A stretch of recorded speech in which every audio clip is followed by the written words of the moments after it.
आइए आज हम सभी लोग इस छोटे से वीडियो में आमाशय के बारे में जानते हैं। ठीक है, आमाशय, आमाशय को अंग्रेजी में स्टोमच बोलते हैं। आप सभी लोगों को बता दें कि भोजन सबसे ज्यादा देर तक कहाँ रहता है भाई, ये तो पता है, क्या बोला जाता है, आमाशय में रहता है लगभग 3 से 4 घंटे। ठीक है, समझिए कि नहीं। उसके बाद आप लोगों को बता दें, आमाशय को, पेट को 3 भागों में बांटा गया। कितने भागों में भाई? 3 भागों में। पहला सबसे ऊपरी भाग को कार्डियक बोलते हैं, दूसरा बीच वाले भाग को फंडिक बोलते हैं, तीसरा आपका हो जाता है सबसे निचले भाग को पाइलोरिक बोलते हैं। क्या बोलते हैं भाई?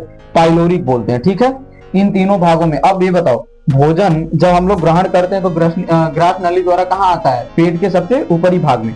पेट के सबसे ऊपरी भाग में क्या है भाई? HCl है। क्या है? HCl। HCl उसको क्या करता है?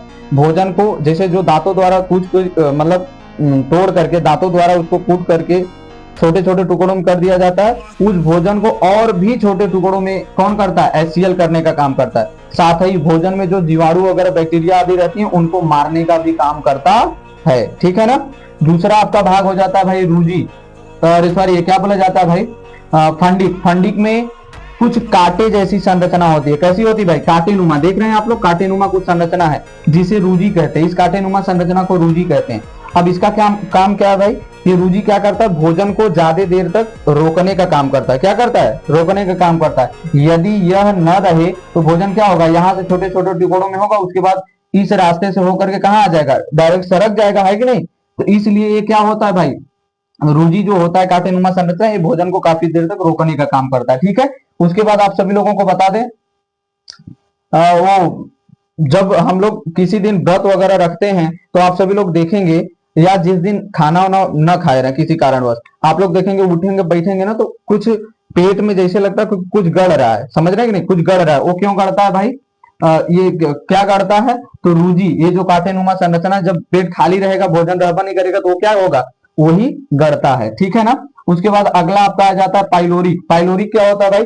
जठर रस। पाइलोरिक क्या करता है? पाइलोरिक में कुछ ग्रंथियां पाई जाती हैं जिसे जठर ग्रंथि कहते हैं। ये क्या करती हैं? जठर ग्रंथि जठर रस का श्रावण करती हैं। यह जठर रस किन किन पदार्थ, मतलब वो क्या बोला जाता है, रेनिन और पेप्सिन से बना होता है। ठीक है ना, जठर रस। अब ये आप सभी लोगों को समझ में आया। एक चीज और बता दें, आप लोगों के मन में आता होगा प्रश्न कि ये बताइए सर कि जब HCl है और HCl का लगभग वो क्या बोला जाता है, अम्ल होता है। HCl क्या है? अम्ल है। आप सभी लोगों को दिखाई दे रहा है। इसका मान कितना होता है? यदि पैमाना निकाला जाए, पीएच मान कितना होता है? तो इसका पीएच मान होता है भाई लगभग 2 पॉइंट। कितना होता है? 2। आप सभी लोगों को पता है कि 2 पर अम्ल, और कितना तगड़ा हम लोगों को क्या होता है जब कहीं निमंत्रण वगैरह मिल जाता है